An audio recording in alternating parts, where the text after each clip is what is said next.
It's the BSDFS Fantasy Football Podcast. If you don't know, now you know. If you ain't listening, why not? Boom. This is the BSDFS Fantasy Football Podcast, brought to you by Scotty, Brian, and Mike, with the quick picks that'll make you the quick bucks. We're going to succinctly cover the quick picks that will make you money. Now let's get into it. Mike, go ahead and start us off with the weather. There's really not too many weather concerns this week. Really nothing to note other than Jacksonville. It's saying about 12 mile per hour winds right now, which really wouldn't affect the game, but keep an eye on it, just in case it moves up, because they can't tell too much this early in the week. Well, that concludes the weather, which is nice and easy this week. And we're going to go ahead and start off with quarterback. And this week, Mike's going to take it away. Well, usually when a player's priced up at the top of the slate, it's for a good reason. And I've been saying his name a lot since their bye week. I'm going to say it again. I didn't say it last week. I'm not going back to Tua unless Locke plays. I might have a little Tua. But we're going to go Lamar Jackson here at 7,200 73. 7,300. Only price I didn't write down. Pretty much my process has been right for playing him since that bye. Up until the bye, he had 50 rush attempts in his first 6 games. Since then, he's played 3 games and he's had 40 rush attempts. So he's upped his pace on rushing. He should be healthy. Just really hasn't come to fruition here, and sometimes that happens. But Tennessee's defense has been pretty bad, and I'm expecting that to be a blowout, or not a blowout, but a blow-up game on both sides. So, yeah, I'm liking Lamar Jackson this week. All right, Scotty, go ahead and take it away with your pick for the week. All right. So, I'm going to be going back with some Joe Burrow this week. He's going against Washington. We got a 47-point total with Washington favored by 1. He's at a really good price point at 5,500. It is a little bit of an intimidating matchup, like on paper, because Washington is a top 10 defense and their pass rush is actually really good. But they are coming off of a game where they allowed Matt Stafford to get 3 touchdowns, so I think maybe their defense is a little on the overrated side at the moment. Burrow is coming off his worst game of the season. Only got 12 DraftKings points against Pittsburgh. So this is going to be an opportunity for him to bounce back. Of course, the volume's always there, 40 plus attempts per game. And he's going against a defense I think is a little overrated right now. I totally thought that at least one of my picks would be taken by now, but I guess not. But of course, in typical R fashion, I went the other side of that. I was looking at some Alex Smith. He's super cheap. His price is sitting at 5,300. They're going up against the Bengals, who have a super weak passing defense. Last week, Alex Smith threw for 390 yards.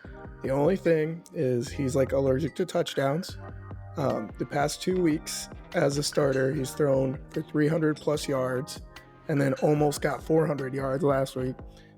Not a super high scoring game point total at 47.5, so he might not be highly owned. But as long as some of those yards actually convert into touchdowns, I feel like he could be a super great value with what he's sitting at. Yeah.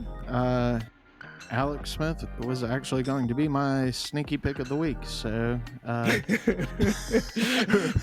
Whoops.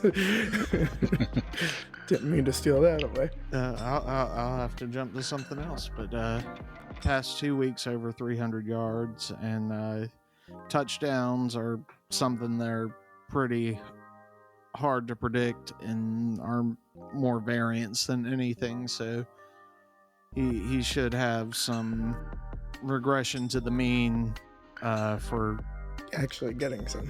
Yeah. So you throw that on there, and at that price point, what makes him a sneaky pick of the week is Jameis Winston is going to be the chalk quarterback of the week with Drew Are we Brees. sure he's starting yet, though? Oh, They yeah. said they haven't announced him or Taysom Hill. I'm pretty sure Jameis is, just because he's started for a pro football team before. Peyton does love Taysom Hill, and I'm sure even with Jameis starting, we're gonna see a healthy dose of Taysom Hill in there. But as far as someone getting them down the field and everything, for them, it's going to be easier for them to plan an offense around Jameis Winston in 1 week than it is going to be for them to plan an entire offense around Taysom Hill for a week. But then why would that make him the chalk if they're going to put Taysom Hill in there a lot as well? Because of how cheap he is, and knowing what He loves to throw the ball. is what he's done in the past 2 seasons. Yeah. I mean, everyone's going to be playing Jameis Winston. Yeah, They're touting it now this early in the week. gotcha. Everything I've listened to has. All right. Well, let's move on to running back. And that starter is going to be Scotty. Go ahead and take us away with your running back pick for the week. All right. So I know I should probably learn my lesson by now, but I'm going to be looking at some New England for this week. Liking some Damian Harris going against Houston. He's coming off a 121 rush yard game against Baltimore, and Baltimore is a top 10 rushing or top 5 rushing defense. So pretty good game there.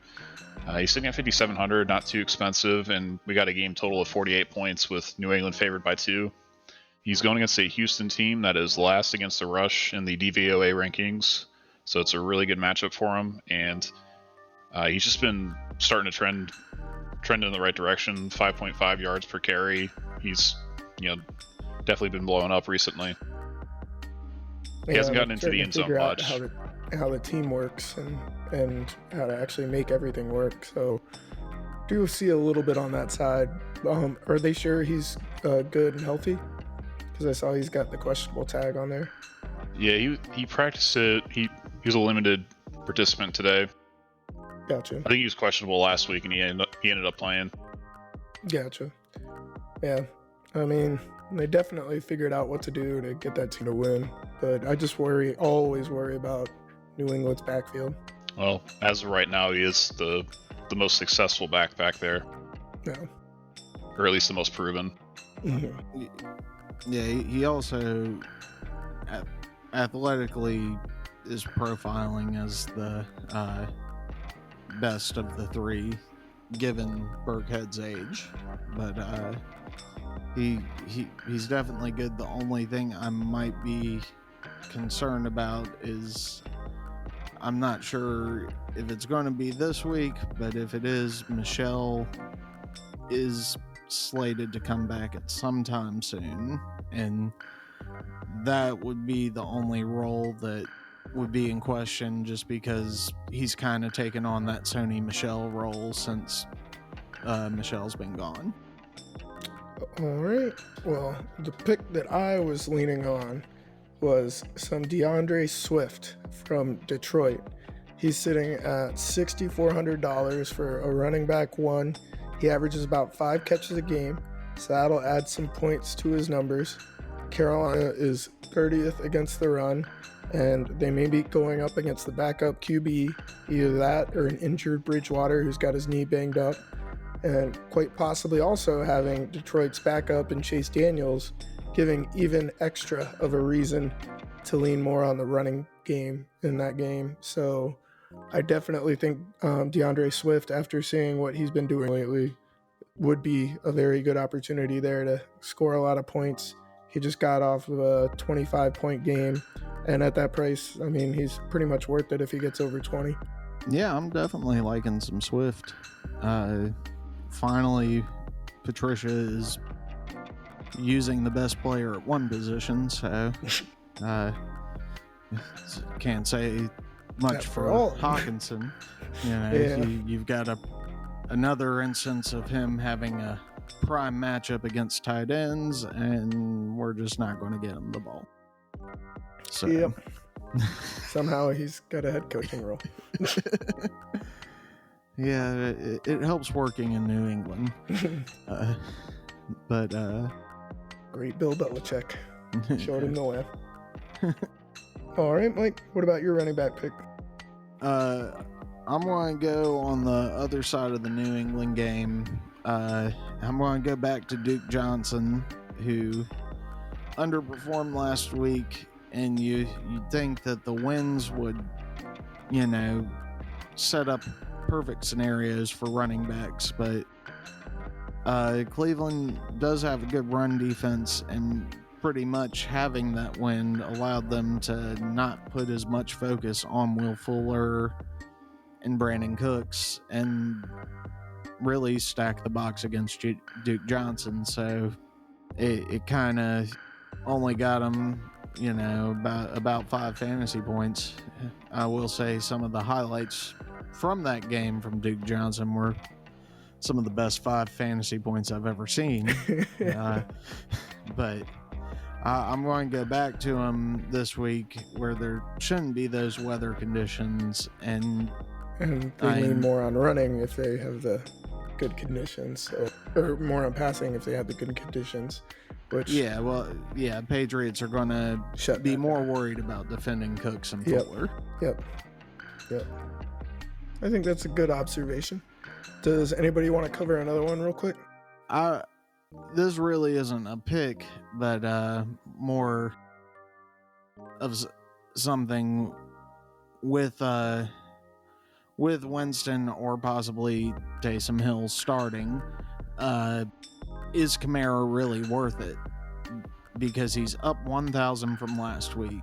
He does have a great matchup, but where his upside lies is through the passing game, and last week he averaged 7 carries for about 15 yards, and granted it was against a good rushing defense, but his 30-point game came from his 7 catches, his receiving yards, and 3 touchdowns. And without Drew Brees, who's one of the best, if not the best, screen game quarterbacks in football, paying, close to last season Christian McCaffrey price for Alvin Kamara, is that really worth it? Yeah. I don't think so. Plus, if they have Jameis in there, he's more likely to throw it down the field than do a screen pass. Yeah, and you're going to need Kamara to score about 28 fantasy points to return value, and he's done that 3 times this season. Yeah. So it might be a good week to get off Kamara. Gotcha. All right, so on to wide receiver, and to start us off, that's going to be Mike. I'm going to go with some Deontay Harris if Traquan Smith stays out with this concussion, and this is also assuming Jameis Winston plays, which I'm about 90% sure he is. He ran 12 routes last week. I'm assuming most of those came after the Traquan Smith concussion.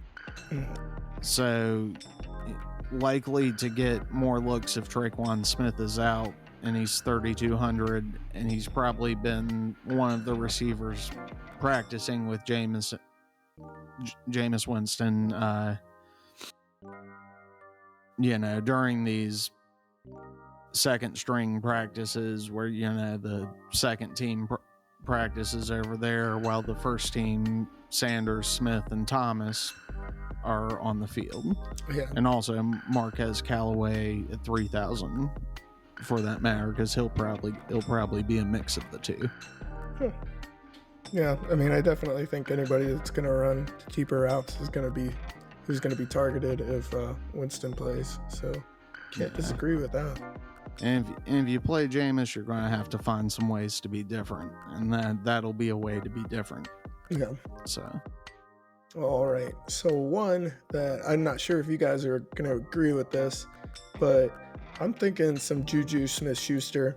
I know it looks on paper like it's going to be a game where they run a lot, but last week was a very similar game where it looked like they should be running the ball a lot, and they barely used Connor at all, and Ben threw for his highest total of the season so far with 330 points.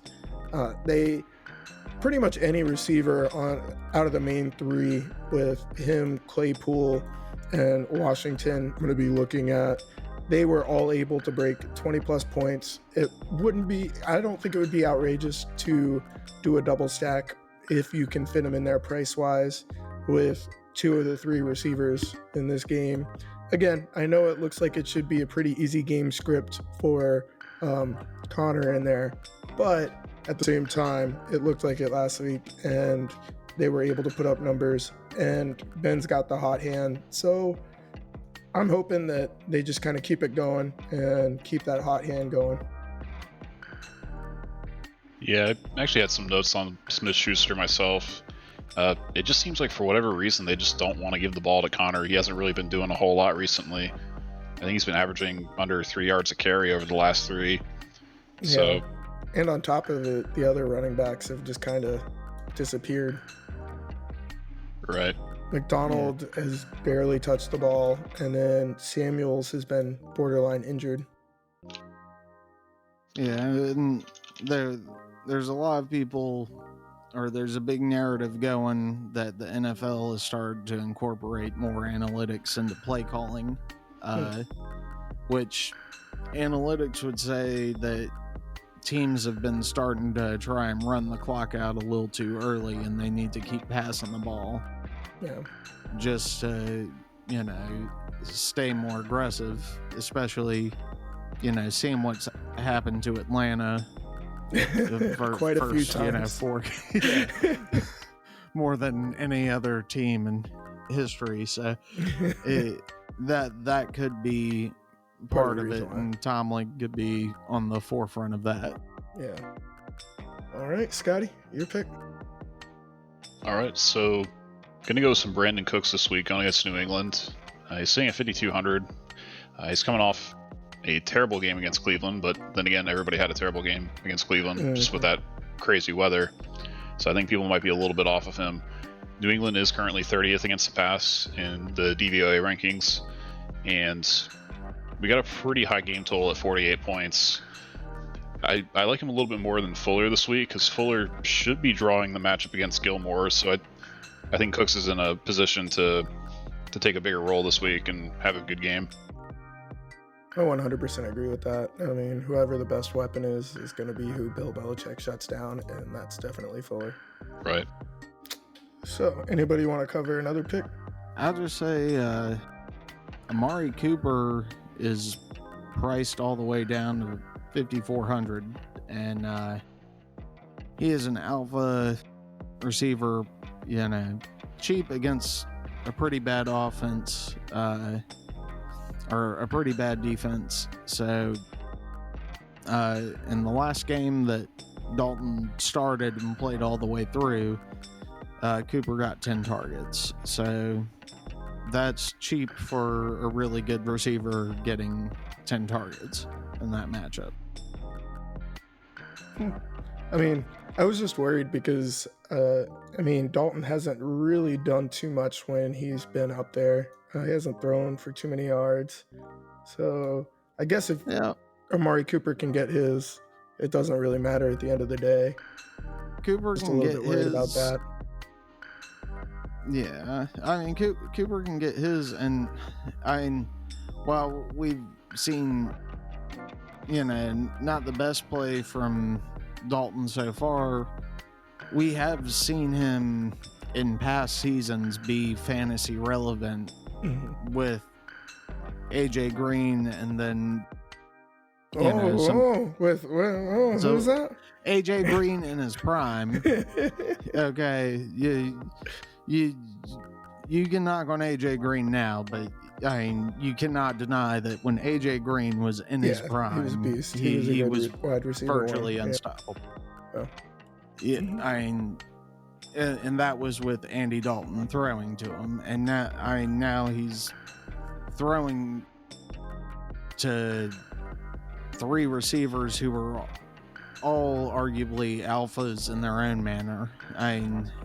Michael Gallup is at worst, a complimentary receiver, and would be one of the best complimentary receivers on another team. So it's he's got the weapons.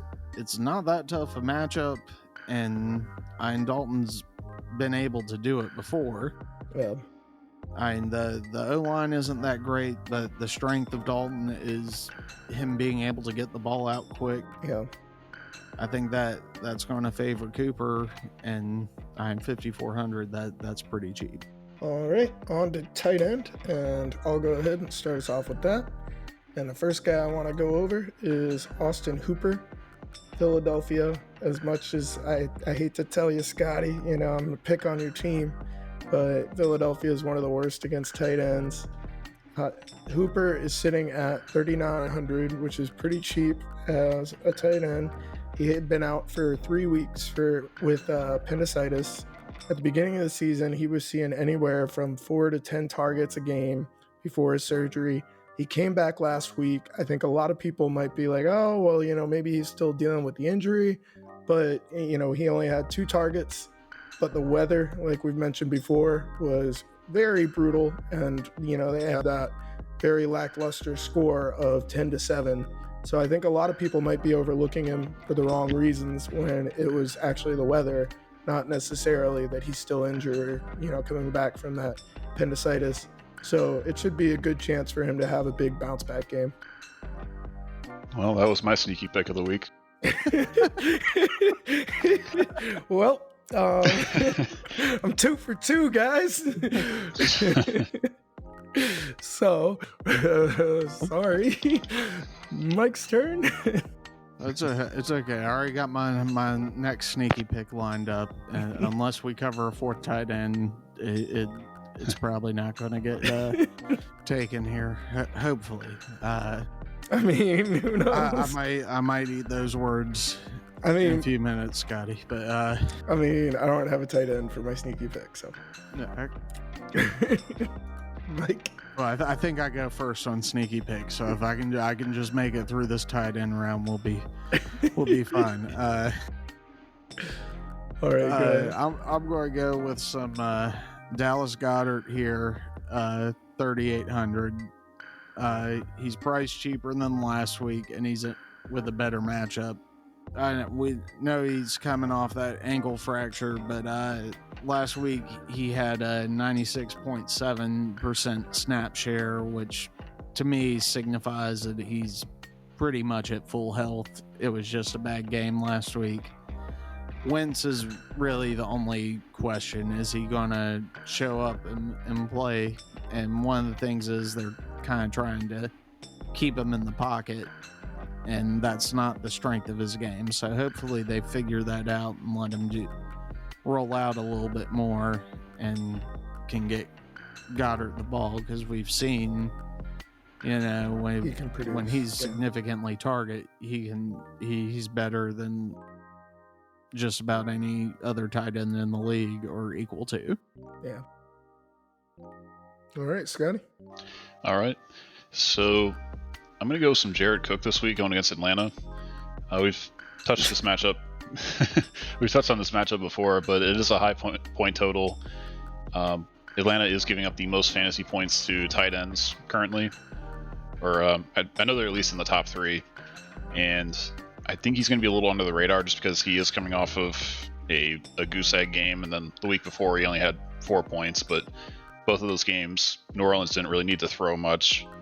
So this will definitely be a matchup where hopefully there'll be a lot more throwing and passing and a lot more balls to be caught.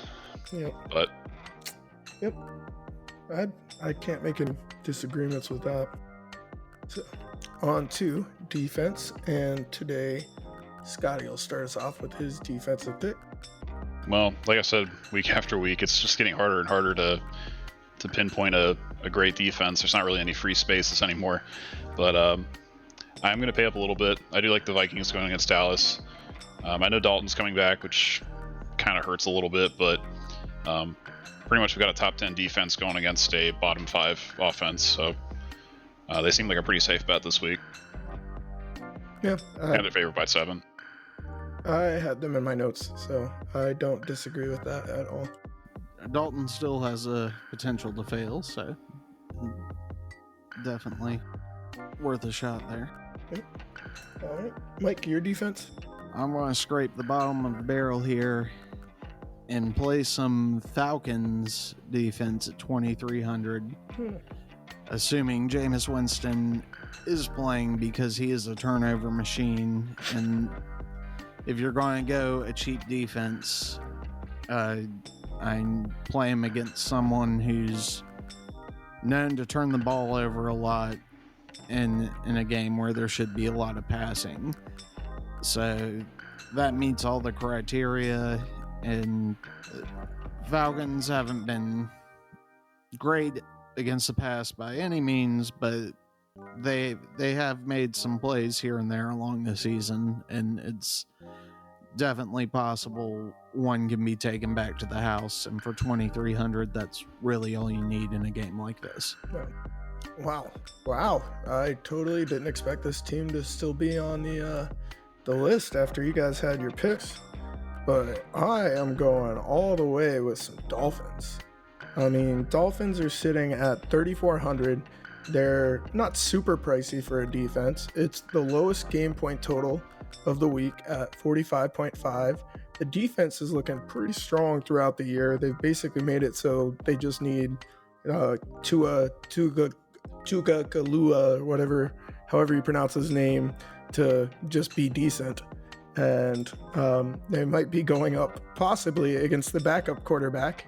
And if they aren't going up against the backup quarterback, they're going up against Drew Lock, who has been throwing interceptions like candy at a parade. Yes, I've been saving that line. but I mean, I think they're pretty much a lock for the most part. And I mean, like, even going up against some of the tough offenses with Arizona and LA Chargers, they've been able to produce points. And whenever they go up against some of the worst teams, they've been able to get double digits. So that will be a large share for me on defense. Definitely, I think Miami's proven themselves a good defense to this point, especially over the past few weeks. Yeah. And Tua has not thrown any interceptions, knock on wood, since he's been the starter, and that really helps keep them in positive situations and keeps them off the field. Yeah. I'm shocked that either one of you guys chose it. I was like, I'm going to be number 3. I'm not going to be able to use my line. I've been waiting. So, all right. It's on to the sneaky pick of the week. And to start us off this week, it's going to be Mike. I'm going to go with some Donald Parham down at 2,500. He's caught a few touchdowns, and arguably what should have been a touchdown, but his role has also steadily grown, and last week he commanded a 23% snap share. Only ran one route and was targeted on one of them. The week before, he ran 7 routes and was targeted on 3. They do like to use him in the red zone. I'm just looking at this guy. I'm a fan of him because of the XFL, and this guy was the Kelsey of the XFL. Right. So he's 6'8", 240 pounds, 23 years old. He had to kind of learn the nuance of the position. He went to some place called Stinson, so not the biggest name place, and not somewhere where you're really going to get noticed too much, but he's best comparable to Ladarius Green, and which isn't amazing, but you also got to remember we're talking 2,500, so all he needs is a catch for a touchdown, and he's produce value. Yep. Yeah, produce value. And there was also a Millie Maker lineup earlier this year that had Adam Troutman put up a goose egg in it down at 2,500. So That's crazy. he can even fail and not kill your lineup as long as your other picks are all, really nice hits. Yeah. All right, Scotty. Pass. Well, don't worry, you guys are gonna like crap on mine because I stole you guys's, so you're gonna crap on mine because it's not really too sneaky. But I was looking at some Jacoby Myers. I know he's becoming like the main guy for the Patriots, but I think a lot of people haven't really been paying too much attention to him. Lately, he's saw an increased role. He's had some really high ceiling games. I know he's not that sneaky, but at the price at 4,900, hoping some people are overlooking it, and because it's only been 3 weeks. But yep, go ahead and give me a crap about it not being that sneaky, being that he's been the main receiver for the Patriots. Yeah, Brian, if you're going to take our picks, at least don't keep mentioning that he's not sneaky so we can at least crap on yours, because that's really the only thing I don't like about him. But I mean, he's not going to be that sneaky because he's been Cam's top target for the past 2 to 3 weeks. And anyone who watched the games definitely knows that. Or saw the box score. He's pretty much the only one getting targets in New England. Yeah. So, not that sneaky, but I definitely like him as a play. Gotcha. All right. Yeah, all right. And sometimes we don't always have a great week, but it's fun to talk about when we do. So, I'm going to go over my review here. Wasn't that great a week for me. I guess the best play would have been the Jordan Reed pick.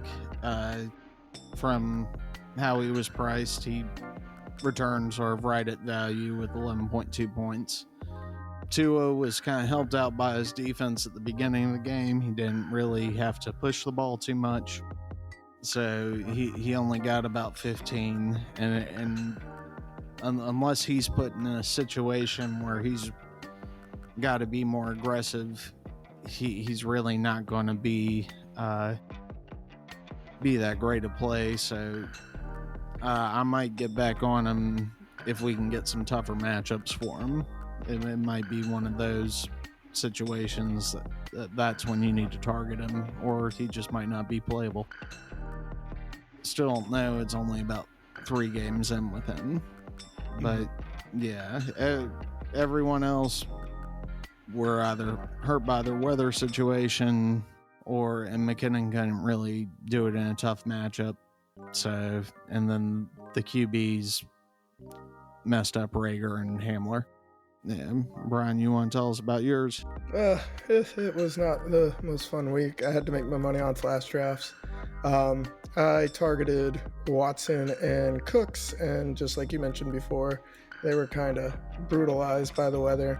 And then I had some Leonard Fournette who didn't produce, and some Hawkinson who didn't produce because Matt Patricia.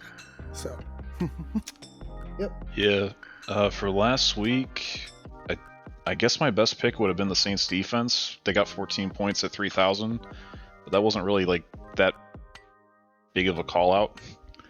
But yeah, like we said, the Cleveland-Houston game, nothing got going. Landry only got 5 points. Goff and Wilson didn't really get into the shootout I was hoping for. McKissick did okay. He got 17, if I remember right, at 4,900. And Reed did okay as well. But yeah, nothing to really write home about for last week. Yeah, it was a rough week. But, all right. So let's get on to the gut check. Ooh, gut check! And to start us off there, we got Scotty. All right. So, quarterback-wise, gonna go ahead and stick in some Burrow. Actually, let me do some Watson instead. The more I think about it, the more I like him. I'm going to do Watson and Cooks. Nice. That's a pretty cheap stack, too. Right, yeah. Okay, so running back wise, we're going to go ahead and stick in some Harris. And let's go ahead and stick in Smith-Schuster as well. I know Pittsburgh is they're 10-point favorites, but it never really feels like it. I know they beat the spread last week by quite a bit, but I don't know. It doesn't happen very often. Right, yeah. All right, so let's go ahead and plug in Cook at tight end. Cooks and Cook. And defense-wise, let's go ahead and stick in the Vikings, sitting at 6,200, and Wait, other Vikings? running back. You said Vikings sitting at 6,200. Right. Or I have 6,200 per lineup. Okay, I was player. like, whoa, it's like, it's an expensive defense. Okay, for the other running back, yeah, let's go ahead and do some DeAndre Swift. The last receiver, let's do some Robbie Anderson. And we got 6,400 for flex. Let's go ahead and do some Thielen against Dallas. I'm surprised Thielen's that cheap. And that'll do it for my gut check of the week. One funny comment that I was thinking about, it's too bad that we don't have Russell Wilson in the slate, because if you got Cooks and Cook and Russell Wilson, you could let Russ cook. So, Mike, go ahead and take it away. I'll go with some Lamar Jackson, and then stack them with some Marquise Brown, and get my running backs here. I'll do a little Dalvin Cook. Oh, that could even add more to it.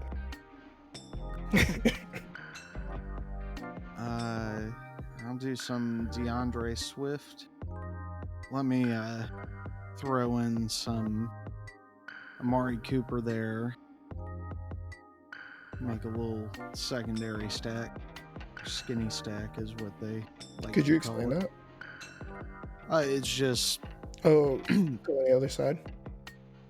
yeah, playing. It could be two wide receivers on opposite sides of a game. Just if you're, or a running back and a receiver. Just if you're expecting points to be scored, trying to Get the other correlate. Yeah, correlate both sides side. Gotcha. of one answering back. So, I'll throw in some Parham at tight end, and then some Myers, my third receiver there. Yeah. I'm going to get a little crazy here, and I'm going to flex some Mark Andrews, and then play the Dolphins defense. Yeah. All right, so that's going to conclude the Week 11 edition of the BSDFS Fantasy Football Podcast. Appreciate everybody tuning in. Hopefully you can take these picks, go out there, and win you some money. That's going to do it for us this week. Peace.